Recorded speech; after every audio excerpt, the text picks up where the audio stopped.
மாண்புமிகு தமிழக முதல்வர் திராவிட மாடல் ஆட்சியின் நாயகன் அவர்கள் தலைமையிலே அமைந்த ஆட்சி இந்த 39 மாத கால நிறைவில் திருக்கோயில் திருப்பணிக்கு அதிக அளவு முக்கியத்துவம் தந்து நடைபெறுகின்ற திருப்பணிகளை தொடர்ந்து ஆய்வு செய்து பக்தர்களுடைய தேவைகளை நிவர்த்தி செய்கின்ற வகையிலும் பக்தர்களுடைய நேர்த்திக் கடனுக்கு உண்டான அனைத்து அமைப்புகளையும் உருவாக்கி தருவதில் முனைப்போடு துறை ஆர்வம் காட்டுவதின் தொடர்ச்சியாக இன்றைக்கு அருள்மிகு கங்காதேஸ்வரர் திருக்கோயிலில் நானும் துறையினுடைய ஆணையாளர் அன்பிற்கினிய ஸ்ரீதர் அவர்களும் துறையினுடைய கூடுதல் ஆணையாளர் அன்பிற்கினிய முல்லை அவர்களும் இந்த திருக்கோயிலுடைய அறங்காவலர் குழு தலைவர் மருத்துவர் வெற்றி அவர்களும் ஆய்வினை மேற்கொண்டோம். இந்த திருக்கோயிலை பொறுத்தளவில் 81 லட்சம் ரூபாய் செலவில் மரத்தேர் உட்பட 3.86 கோடி ரூபாய் மதிப்பீட்டில் 29 பணிகள் மேற்கொள்ளப்பட்டு பணிகள் நடந்து வருகின்றன. இதில் மாண்புமிகு தமிழக முதல்வர் அவர்களுடைய உத்தரவின் பேரில் சட்டமன்றத்தில் அறிவிக்கப்பட்ட 6 கோடி ரூபாய் செலவில் தங்கத்தேர் செய்கின்ற பணியும் தொடங்க இருக்கின்றது. அந்த தங்கத்தேருக்கு மரத்தேர் ரூபாய் 31 லட்சம் ரூபாய் செலவில் மரத்தேர் பணி முடிவுற்றிருக்கின்றது. இந்த திருக்கோயிலை பொறுத்தளவில் மதில் சுவர் கட்டுகின்ற பணி 29 லட்சம் ரூபாய் செலவில் பணிகள் தொடங்கப்பட்டிருக்கின்றன. இந்த திருக்கோயிலானது 2008ஆம் ஆண்டு குடமுழுக்கு நடைபெற்றிருக்கின்றது.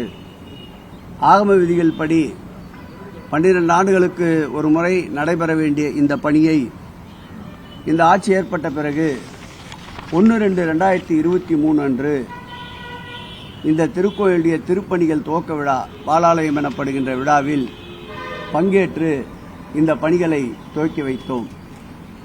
2 ஆண்டு காலத்திலே இந்த பணிகள் திருப்பணி நிறைவுற்று குடமுழுக்கு நடத்தப்படும் என்று அறிவித்திருந்தோம். கிட்டத்தட்ட 90% பணிகள் நிறைவுற்ற நிலையில் அடுத்தடுத்து வருகின்ற குடமுழுக்கு நல்ல நாளில் இந்த திருக்கோயிலுடைய குடமுழுக்கு நடைபெறும் என்பதை மகிழ்ச்சியோடு தெரிவித்துக் கொள்கிறோம். இந்த ஆட்சி ஏற்பட்ட பிறகு 1000 திருக்கோயில்கள் குடமுழுக்கு நிறைவினை இந்து சமய அறநிலையத்துறை வெகு சிறப்பாக கொண்டாடியது. இன்றோடு 1983 திருக்கோயில்களுக்கு குடமுழுக்கு நிறைவு பெற்றிருக்கின்றது. வருகின்ற 28/8 அன்று 11 திருக்கோயில்களுடைய குடமுழுக்கு நடைபெற இருக்கின்றது. அதோடு அடுத்த மாதம் இந்த மாத இறுதி 30/8/2024 சுமார் 9 திருக்கோயில்கள் குடமுழுக்கு நடைபெற இருக்கின்றது. இதோடு சேர்த்தால் 2003 திருக்கோயில்களுக்கு இந்த ஆட்சி ஏற்பட்ட பிறகு குடமுழுக்கு நிறைவு பெறுகின்றது.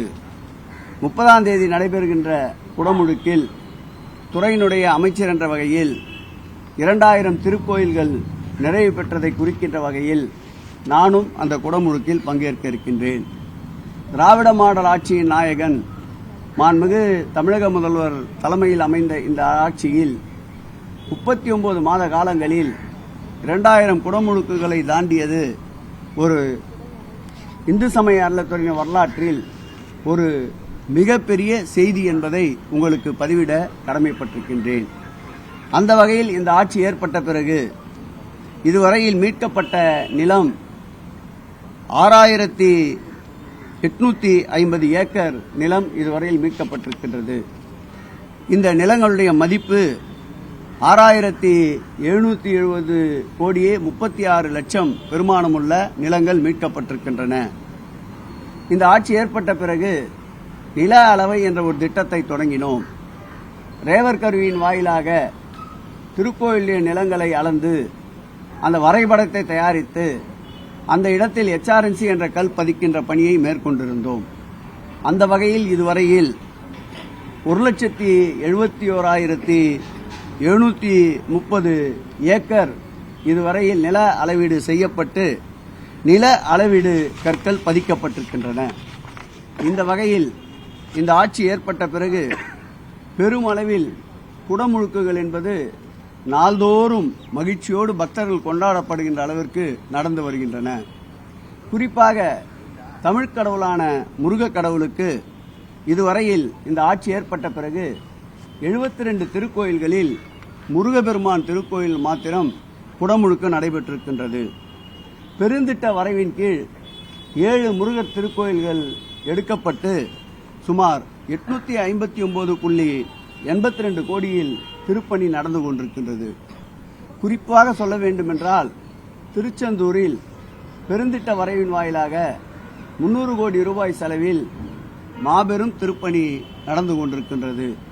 அந்த திருப்பணியை அடுத்த ஆண்டுக்குள் முடிவுற்று குடமுழுக்கு நடத்திட மாண்புமிகு முதலமைச்சர் அவர்கள் பல்வேறு வகையில் அதற்குண்டான ஆலோசனைகளை மேற்கொண்டு வருகிறார்கள். அடுத்த ஆண்டு இறுதிக்குள்ளாக திருச்செந்தூர் திருக்கோயிலுடைய குடமுழுக்கு நடைபெறும் என்பதை மகிழ்ச்சியோடு தெரிவித்துக் கொள்கிறேன். ஒட்டுமொத்தமாக முருகர் கோயிலுடைய திருப்பணிகள் மாத்திரம் மொத்தம் 839 திருக்கோயில்களில் சுமார் 1067 கோடி ரூபாய் செலவில் ஏற்படுத்தப்பட்டிருக்கின்றன. பழனி, திருச்செந்தூர் மற்றும் திருத்தணி ஆகிய 3 திருக்கோயில்களில் நாள் முழுவதும் அன்னதான திட்டம் இந்த ஆட்சி வந்த பிறகுதான் தொடங்கி வைக்கப்பட்டது. அறுபடை வீடு ஆன்மீக பயணம் என்று 2024 1000 பேர்கள் என்று அறிவித்து 24-25 கூடுதலாக 1000 பேர் என்று அறிவிக்கப்பட்டு இதுவரையில் 891 பேர் இந்த பயணத்தால் இந்த அறுபடை முருகர் வீடு பயணத்திற்கு பயனடைந்திருக்கின்றார்கள் மூத்த குடிமக்கள். அதோடு இந்த திட்டத்திற்கு அரசு 1,38,00,000 ரூபாயை மானியமாக வழங்கியிருக்கின்றது. இந்த ஆன்மீக பயணம் முழுக்க அரசினுடைய நிதியை கொண்டுதான் இந்த ஆன்மீக பயண திட்டம் செயல்படுத்தப்பட்டிருக்கின்றது. இதையெல்லாம் ஏன் சொல்லுகிறோம் என்றால், ஏதோ இந்த முத்தமிழ் முருகர் மாநாட்டை அரசியலுக்காகவும் புதிதாகவும் இதில் கையில் எடுத்தது போல் ஒரு சிலர் கூறி வருவதால் தான் ஏற்கனவே இந்த ஆட்சி ஏற்பட்டதிலிருந்து முருகர் தமிழ் கடவுள் என்ற முருகர் திருக்கோயில்களில் திருப்பணிகளை என்னவெல்லாம் மேற்கொண்டு இருக்கின்றோம் என்பதை விளக்குவதற்காகத்தான் இதை எடுத்து கூறினோம். இதில் எந்தவிதமான அரசியலும் இல்லை.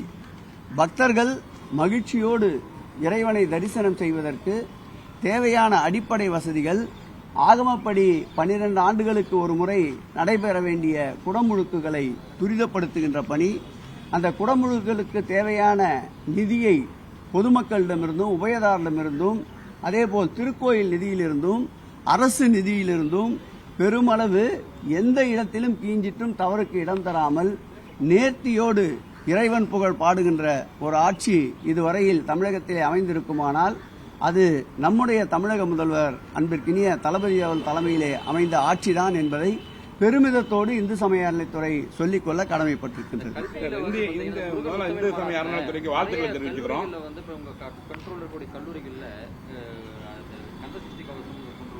ஆன்மீக பாடப்பிரிவு கொண்டு வர ஆன்மீக பாடப்பிரிவுலாம் வந்து உங்க கூட்டணி கட்சிக்கு எதிர்ப்பு தெரிவிச்சிருக்காங்க.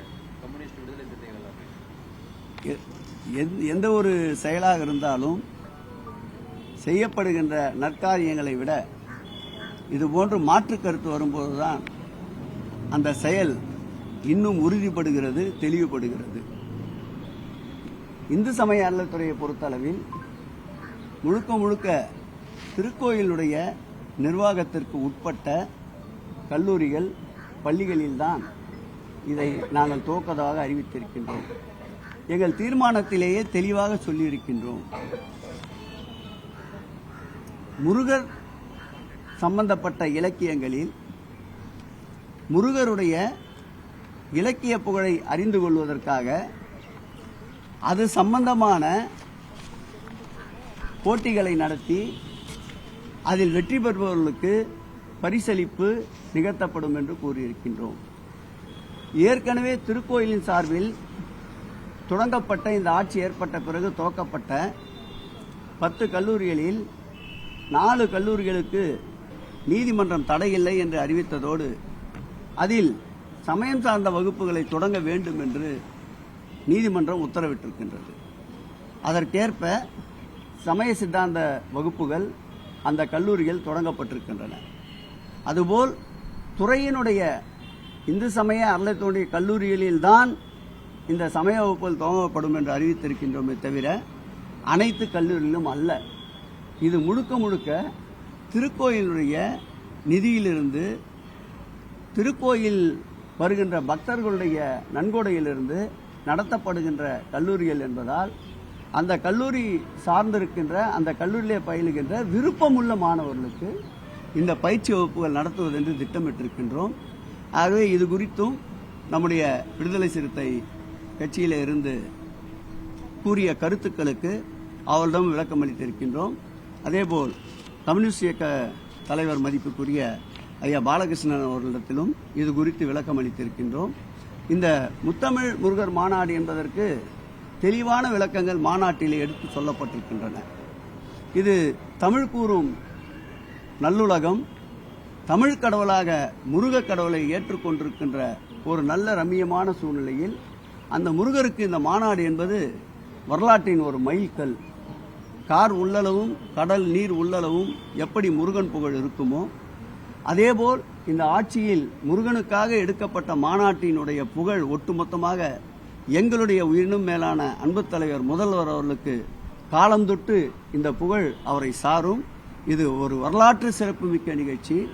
கலைஞர்கள், அறிஞர்கள், சான்றோர்கள், தமிழ் கூறும் ஆதீனங்கள், நீதியரசர்கள், முன்னாள் நீதியரசர்கள், அரசு அதிகாரிகள், ஏன் இனம் மொழி மதத்திற்கு அப்பாற்பட்டு கிறிஸ்துவர்கள், இஸ்லாமியர்கள் கூட இந்த மாநாட்டில் பங்கேற்றது இது ஒரு சமய சார்பற்ற ஒரு மாநாடு அல்லாமல் அனைவரும் பங்கேற்கின்ற ஒரு மாநாடாக இந்த மாநாடு விளங்கியதில் ஒரு சிலருக்கு வயிற்றெரிச்சல் இருக்கத்தான் செய்யும். அதை பெரிதாக எடுத்துக்கொள்ளாமல் அடுத்தடுத்து பணியாக இந்த பணி முடிந்தவுடன் 2000 கோயில் கும்பாபிஷேகம் என்ற பயணத்தை நோக்கி இந்து சமய அறநிலையத்துடைய பயணம் சென்று கொண்டிருக்கிறது. எல்லாருமே பதில் சொல்ல ஒருத்தரா சொல்லுங்க. வாழ்த்துக்கள். ஏன்னா வந்து சிறப்பாக பண்ணிருக்கீங்க. அவர் வாழ்த்து சொல்றாங்க. அவர் முதல் முடிச்சிடுவாங்க. வாழ்த்துன்னு சொல்லியிருந்தோம்.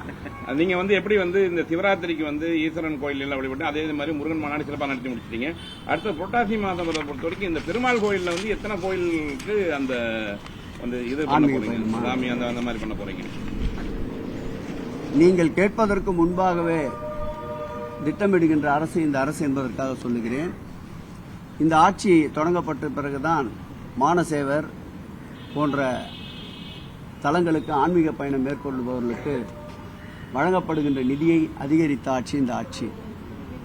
இந்த ஆட்சி தொடங்கப்பட்ட பிறகுதான் ஒன்றிய அரசு அறிவிப்பதற்கு முன்பாகவே ராமேஸ்வரம் காசிக்கு அரசு மானியத்தினுடைய கூடிய ஆன்மீக பயணம் 200 பேர், முதல் ஆண்டு, 2வது ஆண்டு 300 பேர், 3வது ஆண்டு 420 பேர் என்று ஆண்டுக்காண்டு பக்தர்கள் எண்ணிக்கை அதிகப்படுத்தி காசி ராமேஸ்வரத்திற்கு அழைத்து சென்று கொண்டிருக்கின்றோம். இந்த திட்டத்தை முதலில் அறிவித்தது திராவிட முன்னேற்றக் கழக திராவிட மாடல் அரசுதான். அதன் பிறகுதான் ஒன்றிய அரசே இந்த திட்டத்தை அறிவித்தது. அந்த வகையில் இந்த ஆன்மீக பயணத்தை காசி ராமேஸ்வரத்துக்கு தொடர்ந்து முதலாவதாக ஆடி மாதத்திற்கு சுற்றுலா பயணத்தை அறிவித்தோம். அதேபோல் புரட்டாசி மாதத்தில் பெருமாள் திருக்கோயில்களுக்கு சுற்றுலா பயணத்தை அறிவித்தோம். மூத்த குடிமக்களுக்கு 6 படை வீடுகளும் ஒரே நேரத்தில் சென்று தரிசிப்பதற்கு அரசின் மானியத்தில் முருகருக்கு 6 படை வீட்டிற்கு சுற்றுலா பயணத்தை அறிவித்தோம். அந்த வகையில் இந்த புரட்டாசி மாதத்தில் 1000 நபர்களை கட்டணம் இல்லாமல் 60 வயதிற்கு மேற்பட்டு 70 வயதிற்குள்ள மூத்த குடிமக்களை அழைத்து செல்வதற்கு திட்டமிட்டிருக்கிறோம். அனைத்து தெய்வங்களுக்கும் சிறப்பு சேர்க்கின்ற ஆட்சி இந்த ஆட்சி. முருகர் தமிழ் கடவுள் என்பதால் அதற்கென்று ஒரு மாநாட்டை வெற்றிகரமாக நடத்தி காட்டியிருக்கின்றோம். அதற்கு ஊடகத்துறையும் பத்திரிகை துறையும் ஆன்றோர் சான்றோர் பெருமக்களும் பெரிய அளவு ஆதரவு தந்து இந்த மாநாட்டை தமிழ்நாட்டிலே ஒரு பகுதியிலே நடந்த இந்த மாநாட்டை உலக அளவிற்கு கொண்டு சேர்த்த ஊடகத்துறையினருக்கு துறையின் சார்பில், எங்கள் முதலமைச்சர் சார்பில் மனமார்ந்த மகிழ்ச்சி கலந்த நன்றியை மீண்டும் ஒரு முறை தெரிவித்துக் கொள்கிறேன். மதுரை மீனாட்சி அம்மன் கோயில்ல நடிகையுமே பாஜக உறுப்பினருமா இருக்கக்கூடிய நமிதா சொன்னபோது இந்துவா அப்படின்ற ஒரு சர்டிபிகேட் கேட்டதா அவங்க பதிவிட்டிருக்காங்க. அதற்கு என்ன நடவடிக்கை எடுக்கப்பட்டிருக்கு? அதை பற்றி ஏற்கனவே பழனி திருக்கோயிலில் இது போன்ற ஒரு பிரச்சனை தொடர்பான வழக்கில் வந்த தீர்ப்பில் அந்த அடிப்படையில் இஸ்லாமியராக இருக்கக்கூடும் என்பதால் அப்படி ஒரு சம்பவம் நேற்றைக்கு நடந்திருக்கின்றது. உண்மையிலே இந்த சம்பவம் குறித்து அன்பிற்கினிய சகோதரி நமிதா அவர்களுடைய பதிவை நான் நேற்றைக்கு கேட்டேன். என்னையும் அந்த பதிவிலே இணைத்துத்தான் இப்படி நடந்தது என்று முறையிட்டிருந்தார்கள். உடனடியாக இது குறித்து விசாரிப்பதற்கு ஆணையர் அவர்கள் உத்தரவிட்டிருக்கின்றார்கள். நிச்சயம் ஏதாவது அவர்கள் மனது புண்படும்படியோ அல்லது விரும்பத்தகாத அளவிற்கு சட்டத்திற்கு புறம்பாக ஏதாவது நடந்திருந்தாலோ அது குறித்து விசாரித்து நிச்சயமாக நடவடிக்கை எடுக்கப்படும். அவர் வருத்தப்பட வேண்டாம். அப்படி அவர் பெரியதளவு வருத்தப்படுவதாக இருந்தால் நாங்கள் எங்களுடைய வருத்தத்தையும் பதிவு செய்து கொள்வோம். முருகன் மாநாட்டை மாற்று மதத்தினரும் வரவேற்பு தெரிவிச்சாங்க. இதே மாதிரி சிறுபான்மையை மையப்படுத்தி மாநாடு நடத்த வேண்டும் என்று கோரிக்கை வருது இஸ்லாமியர்களுக்கும். இந்த ஆட்சியை பொறுத்தளவில் திராவிட மாடல் ஆட்சி இது. மாண்புமிகு முதலமைச்சர் அவர்கள் அனைவரையும் இரண்டு கண்களாக இரண்டு கரங்களாக பாவிப்பவர். மாண்புமிகு முதலமைச்சர் அவர்கள் அழைக்கின்ற போதெல்லாம் அவருடைய சிறுபான்மையினருடைய மாநாடு என்றாலும் சரி, அவருடைய திருவிழாக்கள் நிகழ்ச்சிகள் என்றாலும் சரி கலந்து கொள்கிறார்கள். இந்த அனைத்துலக முருகர் பக்தர் மாநாட்டில் கூட மாண்புமிகு முதலமைச்சர் அவர்கள் ஆற்றிய உரையில் எல்லோருக்கும் எல்லாம் என்ற கருத்தைத்தான் தெரிவித்தார். இதில் கூட நேரமின்மை காலமின்மையால் காணொலி காட்சியிலே வந்து வெகு சிறப்பாக அவர் ஆற்றிய உரையை அனைத்து ஆதீன பெருமக்களும் மகிழ்ச்சியோடு வரவேற்றிருக்கின்றார்கள். இந்த ஆட்சியை பொறுத்தளவில் இன்னார் இனியவர் என்பதல்ல, அனைவராலும் ஒட்டுமொத்த ஆதரவோடு தேர்வு செய்யப்பட்ட முதல்வர் எல்லோருக்கும் எல்லாம் என்ற நிலையிலே செயல்பட்டுக் கொண்டிருக்கின்றார். மீண்டும் இந்த முருகன் முத்தமிழ் மாநாடு அடுத்தடுத்த ஆண்டுகள் நடத்தும் எண்ணம் இருக்கா சார்? மாண்புமிகு முதலமைச்சர் அவர்கள் உத்தரவு கொடுத்தார். இறைவன் அருள் கிட்டியது. இது ஏதோ ஒரு மாநிலத்தில் ஒரு மாவட்டத்தில் நடக்கின்ற மாநாடாக இல்லாமல் இது மாவட்டத்தை தாண்டி, மாநிலத்தை தாண்டி, இந்தியாவை ஒன்றியத்தை தாண்டி உலக அளவிலே நடைபெற்ற ஒரு மாநாடாக இது மாறியது. நிச்சயமாக எங்களுடைய மாண்புமிகு தமிழக முதல்வருடைய ஆசியும் முருகனுடைய அருளாசியும் இருந்தால் இது போன்ற மாநாடுகள் தொடரும். ஆன்மீகம் பேசாமல் தமிழகத்தில் வந்து அரசியல் நடத்த முடியாது. அதுக்கு உதாரணம் தான் அந்த முருகன் மாநாடு. தமிழிசை சவுந்தரராஜன் விமர்சனம். ஆன்மீகம் பேசிதான் கடந்த சட்டமன்ற தேர்தலுக்கு முன்பு வேலை கையில் எடுத்தாரு. மக்கள் என்ன தீர்ப்பு தந்தாங்க? யார் வேண்டுமானாலும் எதை வேண்டுமானாலும் சொல்லலாம். கருத்து யாரிடம் வந்து வருகிறது, அந்த கருத்திற்கு ஏற்புடையவர்கள், அந்த கருத்துக்கு தகுதியானவர்களிடமிருந்து வருகை தந்தால்தான் அந்த கருத்தை ஏற்றுக்கொள்வார்கள். இவர்கள் கூட வேலை தூக்கி கொண்டு ஊர் ஊராக அலைந்தார்கள். சட்டமன்ற தேர்தலில் மக்கள் என்ன தீர்ப்பளித்தார்கள்?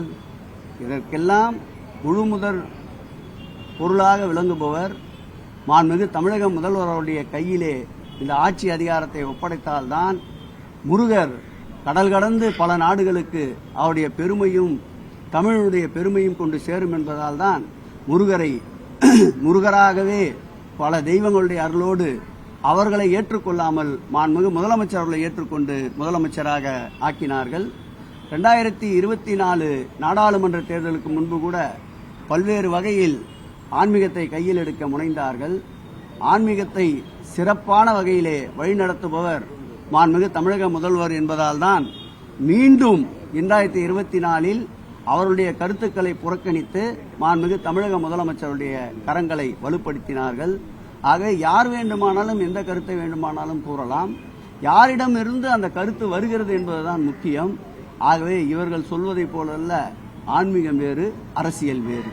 அந்த கோணத்தில் தான் இந்த ஆட்சி செயல்பட்டுக் கொண்டிருக்கின்றது. விநாயகர் சதுர்த்தி முன்னிட்டு நம்ம அறநிலைத்துறை ரெண்டு முஞ்சிச்சு வழிபாடு நடத்துறாங்க அப்படின்னு சொல்லிட்டு அதை நான் கவனிக்கல. அதை இன்னைக்குதான் பத்திரிகையில பார்த்தேன்.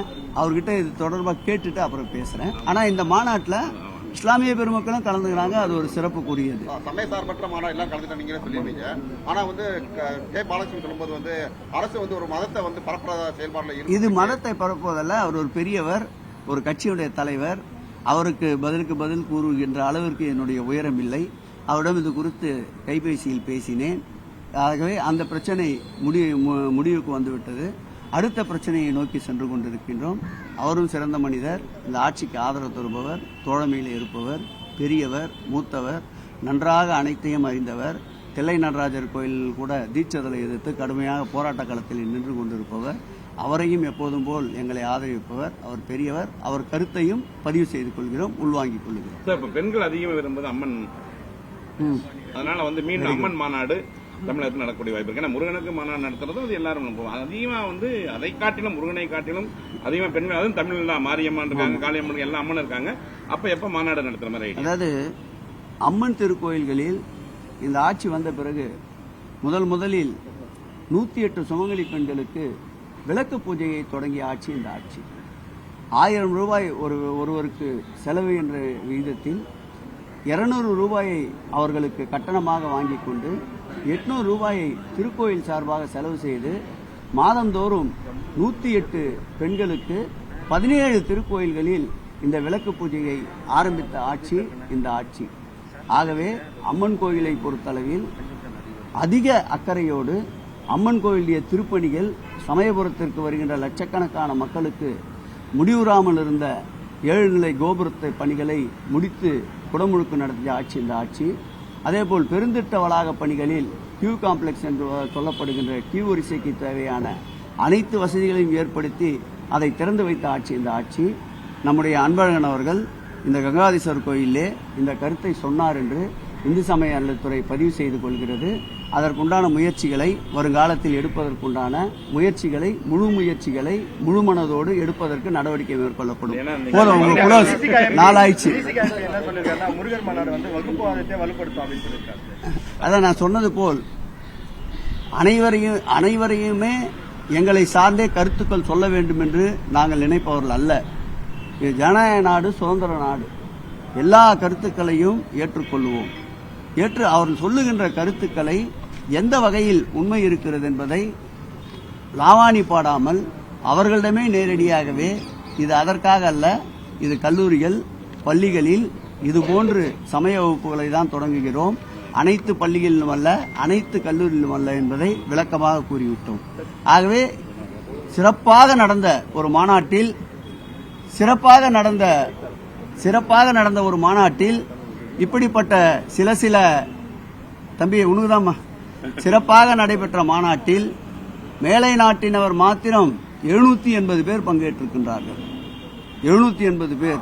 ஆஸ்திரேலியா, ஜப்பான், சீனா, மொரிஷியஸ், ஜெர்மன், மலேசியா, நம்முடைய பக்கத்தில் இருக்கின்ற சிங்கப்பூர் போன்ற பல நாடுகளிலிருந்து பல்வேறு முருக பக்தர்கள், தமிழ் நல்லுறவு கொண்டவர்கள் பங்கேற்றிருக்கின்றார்கள். இதுபோன்று சில கருத்துக்கள் வரதான் செய்யும். இது ஜனநாயக நாடு, ஜனநாயக உரிமையுள்ள நாடு. அது மாத்திரமல்லாமல் திராவிட முன்னேற்ற கழகமே ஒரு ஜனநாயக கட்சி. இது போன்ற கருத்துக்களை மகிழ்ச்சியோடு வரவேற்கிறவர்கள் நாங்கள். அதை எதிர்த்து அதற்கு எதிர்மறை கருத்துக்களை கூற நான் விரும்பவில்லை. அந்த நண்பருக்கு, நாடாளுமன்ற உறுப்பினருக்கு போதிய விளக்கத்தை நான் சொல்லியிருக்கின்றேன். சார், எல்லாத்தையுமே சாத்தியப்படுத்தி காட்டுறீங்க தொடர்ந்து தீவிர முயற்சியால. தமிழ்ல குடமுழுக்கு நடத்தணும்ன்றது நிச்சயமாக நம்முடைய பழனி ஆண்டவர் திருக்கோயிலே கூட கடந்த ஆண்டு குடமுழுக்கு நடந்த போது அன்னை தமிழில் குடமுழுக்கை நடத்தி காட்டினோம். இதை தொடர்ந்து அனைத்து திருக்கோயில்களிலும் எங்கெல்லாம் சாத்தியக்கூறுகள் இருக்கின்றதோ அங்கெல்லாம் படிப்படியாக இந்த ஆட்சியினுடைய கொள்கையில் அதுவும் ஒரு கொள்கை, அன்னை தமிழ் அர்ச்சனை என்பதை இந்த ஆட்சி வந்த பிறகுதான் மாண்புமிகு முதலமைச்சர் அவர்கள் வலியுறுத்தியிருக்கின்றார். அதேபோல் அன்னை தமிழ் அர்ச்சனை செய்பவர்களுக்கு 60% அந்த பங்கு தொகையை அந்த அர்ச்சகர்களுக்கு வழங்குவதற்கும் இந்த ஆட்சி வந்த பிறகுதான் உத்தரவிட்டார். அதேபோன்று 13 போற்றி புத்தகங்களை மாண்புமிகு தமிழக முதல்வர் அவர்கள்தான் இந்த ஆட்சி வந்த பிறகு புதுப்பித்து 13 போற்றி புத்தகங்களை வெளியிட்டிருக்கின்றார். ஆகவே தமிழ் எங்கும், தமிழ் எதிலும் என்பதில் உறுதியாக இருக்கின்ற ஆட்சி. கலைஞர் அவருடைய நாணயம் வெளியீட்டில் கூட தமிழ் வெல்லும் என்ற கையெழுத்து தான் இடம்பெற்றிருக்கின்றது. அதுபோல் தமிழை தாங்கி தூக்கி பிடிக்கின்ற நம்முடைய முதல்வர் அன்னை தமிழில் அர்ச்சனை என்பதை அழுத்தம் தந்து கொண்டிருக்கின்றார். குடமுழுக்கு அன்னை தமிழில் குடமுழுக்கு என்பதைக்கும் அழுத்தம் தந்து கொண்டிருக்கின்றார்.